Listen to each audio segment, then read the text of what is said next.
Welcome to the most must-see NWR7 talk show in history. Welcome to The Rundown. I'm Cody Dzis. Follow the Instagram, Twitter, and Snapchat at NWR7 The Rundown at the top there.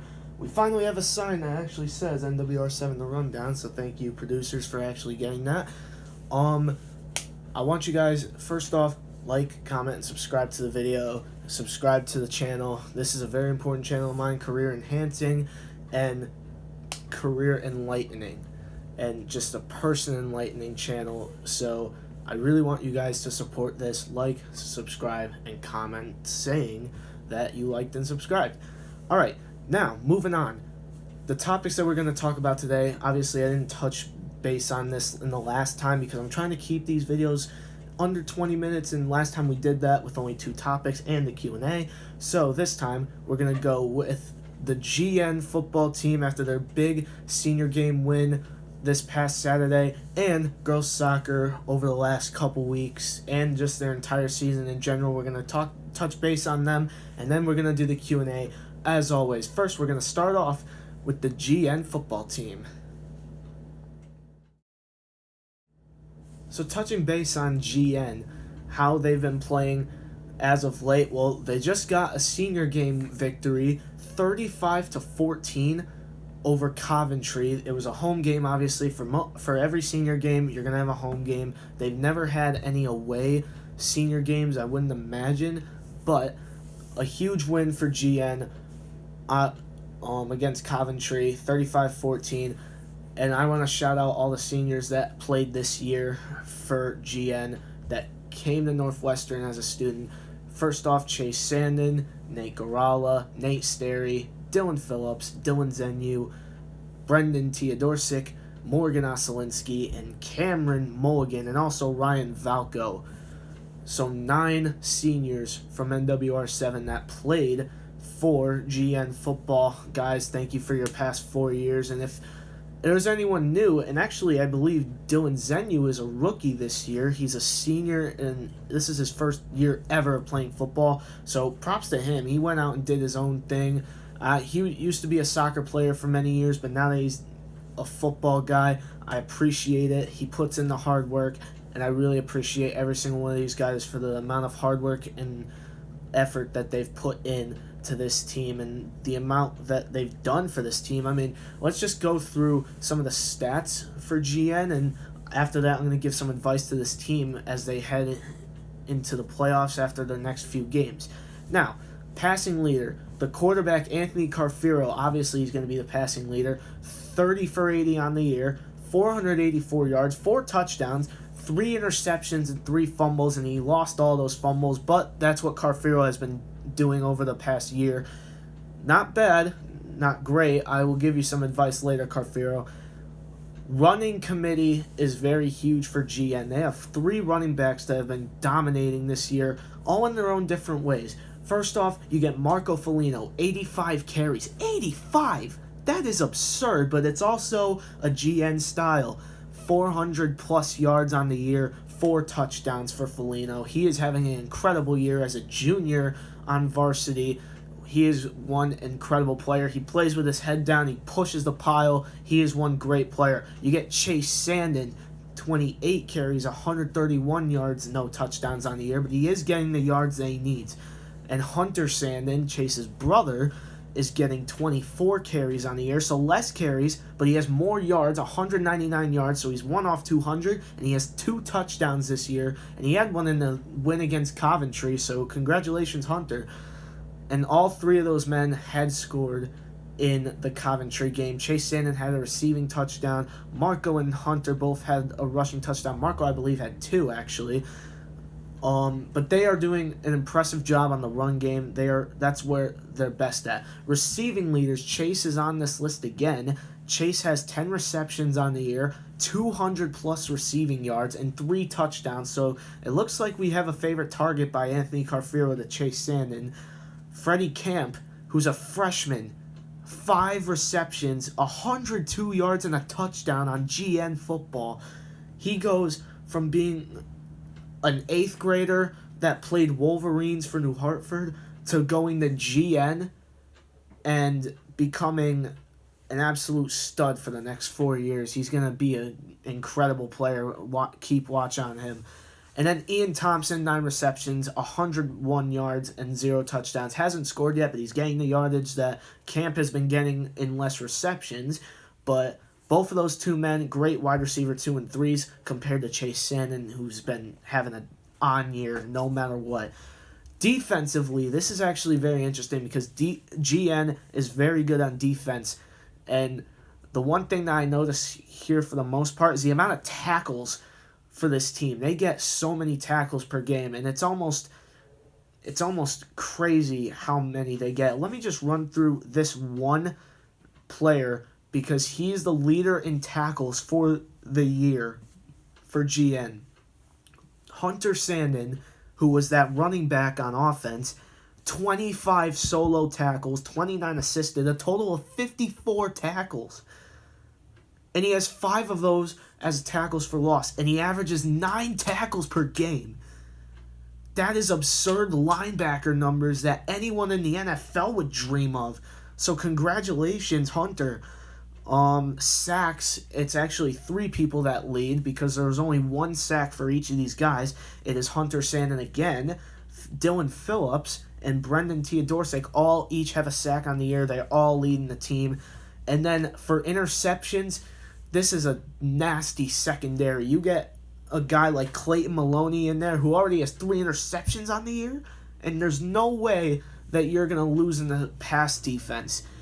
And that is the biggest thing for GN. They are great at defending the pass, and they are great on the run game on offense. Now, to give some advice, first I want to give advice to Anthony Carfero. You know, I see this all the time, guys in the NFL, guys in college football.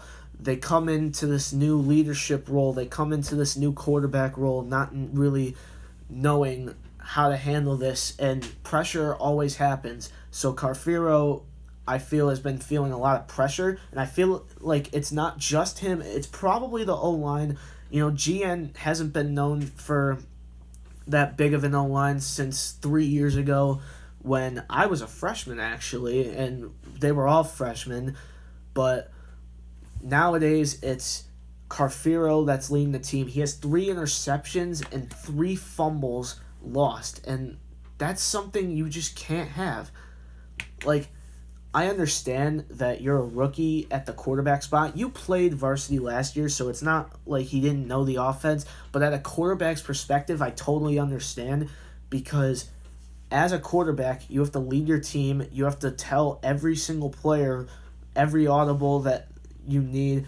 You have to read the defense very well. And Carfero, he's struggling a little bit with that. He's not playing bad. He has 484 yards and 4 touchdowns. His completion to attempts could go a little higher. He's only 30 for 80, which isn't that high of a number for completions comparing to the attempts. But if I was Anthony Carfero, if I were to give advice to Anthony Carfero, I would just say, play your game, man. I mean, you're playing as well as you possibly can, and I get that, but there's a way to prevent all these turnovers, and it starts with eyeing the defense in a way that they can't read what you're doing, but you can read everything that they're doing. And I feel like if you do that, that'll also decrease your interceptions and your fumbles. That's also most likely just pocket awareness. So most likely just got to stop committing turnovers. Other than that, it's completely fine. On the defense, they need to force more sacks. They've only gotten 1 sack for every person on the year, and that is a struggle because the pass defense has been doing well, but the run defense and everything has not been going so well. I mean, Hunter has a bunch of tackles on the year, and there's a lot of guys on that team that do have tackles, but you need those big guys on the D-line. When there's a 3rd and 7 or a 3rd and 5, you got to force a 4th down via sack, and you got to force more fumbles, because right now that's the biggest key, and that's also why GN is right now 3-3 on the year instead of, say, 4-2 or 5-1. But they are playing great ball, and I give full respect to GN and what they've been doing over the past year. just giving a little more advice to Carfero and the defense itself. Coming up next, we're going to take a view on the girls' soccer team and what they've been doing this season, not only record-wise, but in the last game against Thompson, which was their senior game. We'll take a look at that. Coming up next.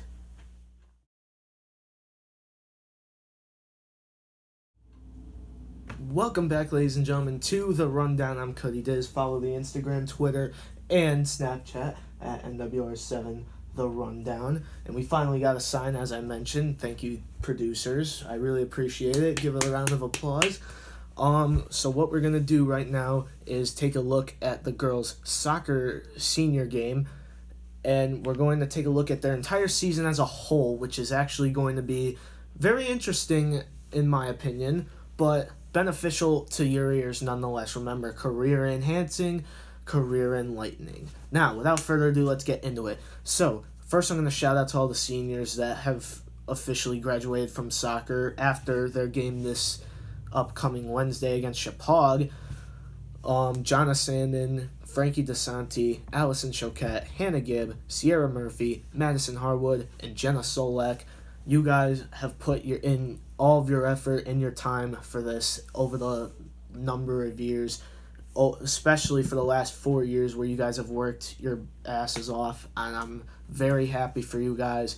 You guys have finally reached the moment of truth, and now you guys are going into states, but you guys have to play as best as you can, in my opinion. And you guys have been doing that all year. Like I said, I'm proud of each and every one of you for how you've played this year, no matter what. Now, let's get into it. The schedule that we have right now in front of us is every result of every game that they had this year. And I have these little spots on the side where it tells you what rank they are currently in the Berkshire League. So, without further ado, let's get into it. First game was a 2-0 loss at Nanawag, and they are first in the league. So, it probably could have gone either way. I mean, Nanawag is a really great team at soccer. I'm not going to deny them of their skill set. I think they are one of the better teams, obviously, if they're in first. Next game was a 2-0 win versus Hoosie, and they're fifth. Next game was 4-0 win versus Wamogo. Next game was 4-0 W versus Terryville. So they have 3 straight wins after losing to Nanawag, which is huge because it's a huge bounce back and a huge confidence booster into them. Then what ends up happening is they lose 2 games in a row, one of them being to second-seeded Litchfield. And that is big in itself because Litchfield is one of the better teams in the Berkshire League. So for girls soccer to lose to them, I obviously am kind of upset, but I'm not going to worry about it too much because I know how great these girls are at soccer. They are grit and grind players, and I like watching them. They are honestly some of the best athletes that I can watch. Next, they beat Gilbert in the homecoming game, and Gilbert is in last. They have not even won a game yet, and that's how bad Gilbert has become over the last few years for soccer. At least for girls soccer. They won 6-0. And it was under the lights, so impressive win there. And this will wrap up the first half of the season. This game was 2-0 win at Thompson, and Thompson's 6th. But Thompson has been playing pretty well as of late. They're on a 2-game win streak. So at this point right now, in the first half of the season, Thompson wasn't doing so great, hence the reason they were so low, and hence the reason that they lost 2-0 against us. Now, second half of the season, we're going to enter this in a pretty steady pace. 3-0 win versus Chapag, 7th seed. 3-1 loss to Nanawag, 1st seed. 6-1 win versus Wamogo. A tie at 0 at Terryville, who was 4th. And Terryville's a very good team. So, no disrespect to them. They played hard, but we tried playing harder. It was just evened out. 3-0 loss to Hoosie Wamogo. 1-0 win versus Litchfield, who was 2nd. A 6-0 victory again against Gilbert, at Gilbert this time, and Gilbert's still in the 8th seed, as we know. And a 1-0 loss at the senior game to Thomaston, who is the 6th seed. Like I said, they're on a 2-game win streak. That's a huge thing for Thomaston, that they're starting to develop some pretty good wins heading into states. However, for Northwestern, they actually are very interesting about this. 8 out of their 9 wins in the entire season have been shutouts. That's 88% on the year for their win total that they have shut out their opponents. And when they have lost, they were held to no more than 1 goal in the losses. So it's either they come out and have great games against pretty good teams, or they come out and they don't score, or they only score 1 in a matchup that isn't as close. However, no matter what, I'm giving full respect to them. They are playing good ball. They are getting their wins that they need. They've already qualified for states, so good for them. And the first half of the season they were 5-3. So it seems like in the second half of the season, because they were 4-3-1, that they struggled more to finish than they did to start. To start, they were unbelievable, and they played really well. But second half of the year, they've kind of struggled. But I think throughout the rest of this season, obviously there's only 1 game left, and it's against Chippewa at Chippewa. So, the road advantage is for Chippewa to win that game and bring this team to 9-7-1. However, I think these girls know how to play. They know they've beaten Chippewa already in a shutout, so it's not like this is a bad game for them, but they need to win this game, in my opinion, because it really proves how strong this team is. Even if Chippewa isn't the best team, this proves how strong they are after coming off of a loss in their senior game.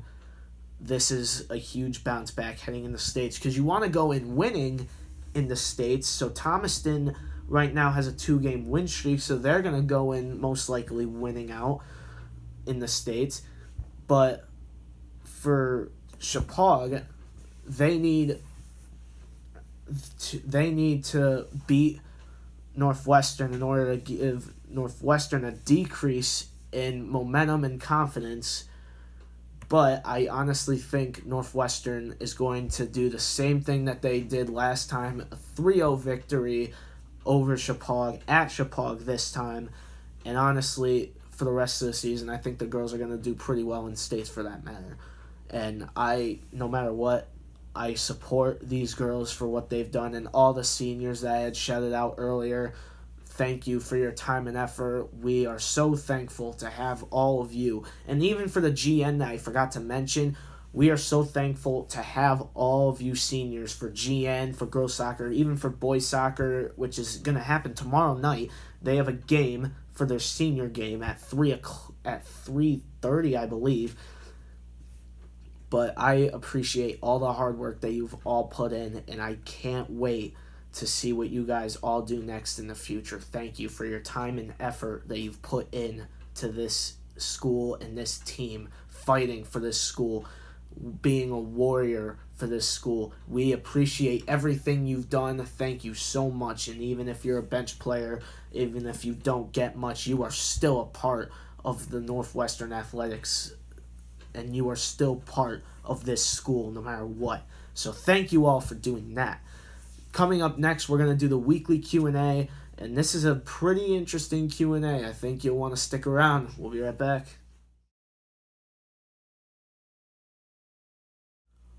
Welcome, ladies and gentlemen, back to the Rundown. I'm Cody Dzis. Follow the Instagram, Twitter, and Snapchat at NWR7_The Rundown. We finally have a sign, like I said earlier. Thank you, producers.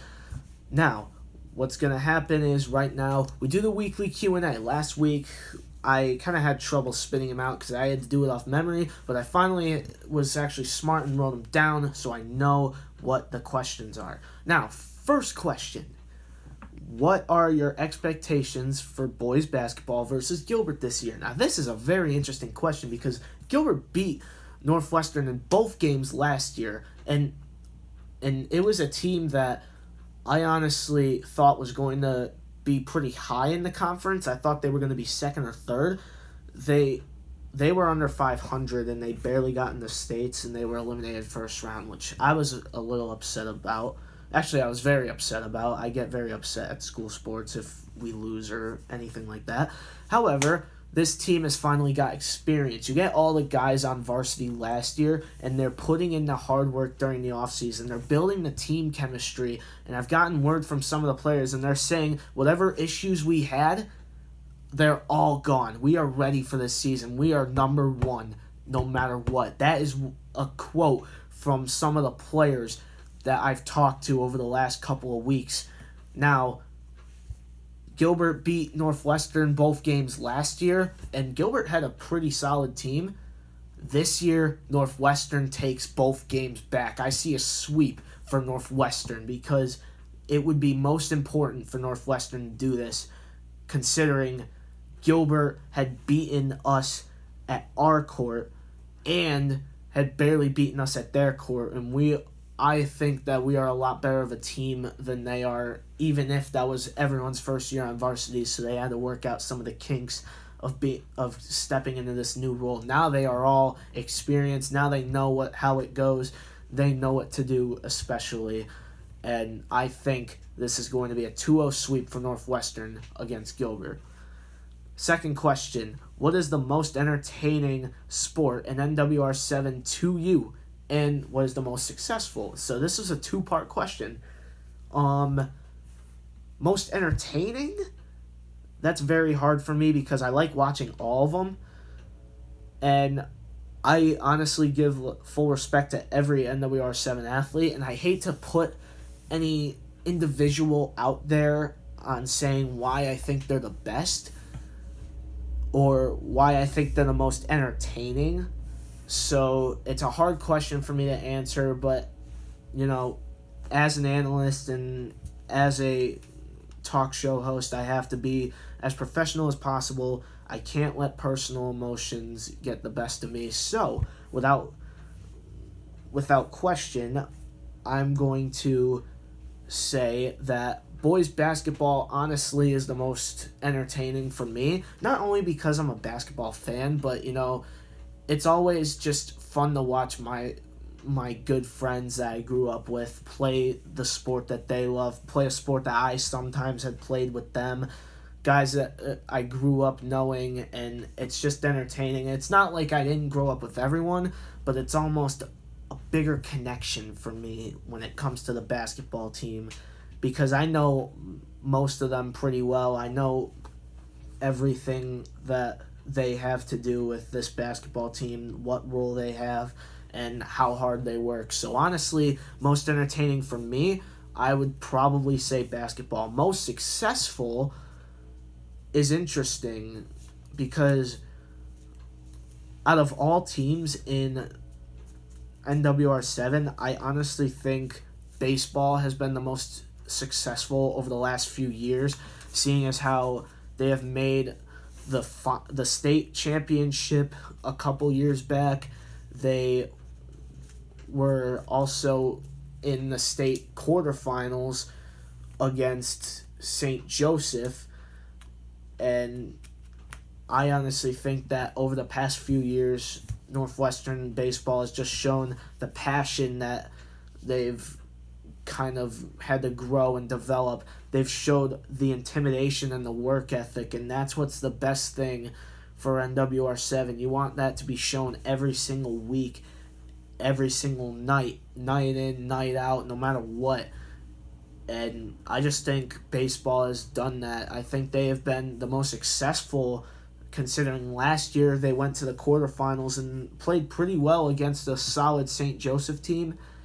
And this year, obviously they lost a few seniors. It's all right. That happens every single year. But I think they're going to be the most consistent out of any sport in the next few years. So the answer to the most entertaining for me is basketball. The most successful is baseball. And the last question is about the field hockey team season. Now remember, I only cover 2 sports every video, so this is one of the questions that I haven't gotten yet, and obviously this is one of the only questions I've done, seeing as how we've only gotten through 2 videos. But the thing is, field hockey, let me just give you a rundown of how they are doing this year. Their record right now is 1-9-1. They tied against Wamogo at home, and they beat Wamogo at home 2-1. And their season, they are 1-4-1 at home. They are 0-5 on the road, and they have 10 goals for and 54 goals against. So they have given up 54 goals on the year. But I do have to shout out Laura Kilmkoski and Lauren Viets as the 2 seniors that played field hockey. Give full respect to you guys. You guys grinded it out. You guys were leaders for this team through thick and thin, obviously. Not the best record to have on the year exiting your senior year, but you still had fun doing this, and you still had fun with this team, and that's what's most important. And you defended this school as an athlete, so thank you very much for your time and effort that you put in this year, and we appreciate you so much. And I'm going to mention quick, the senior game tonight for volleyball, you guys will probably already be at the game by the time this comes out afterwards, because the game is at 5 o'clock. Get there for 5 o'clock.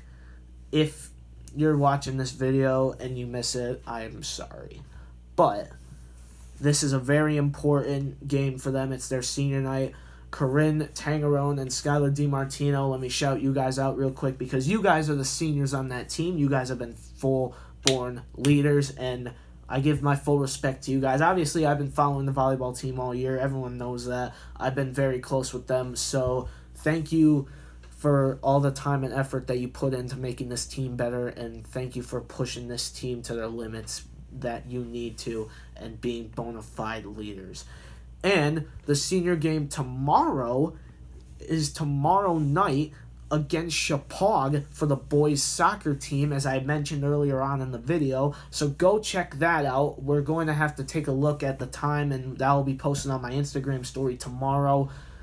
But that will wrap it up for this video, guys. Like I said, follow the Instagram, Twitter, and Snapchat at NWR7_The Rundown. It's a very important channel, career enhancing, career enlightening. Thank you so much for watching. I'm Cody Dzis, and for NWR7 The Rundown, I'm out. Peace.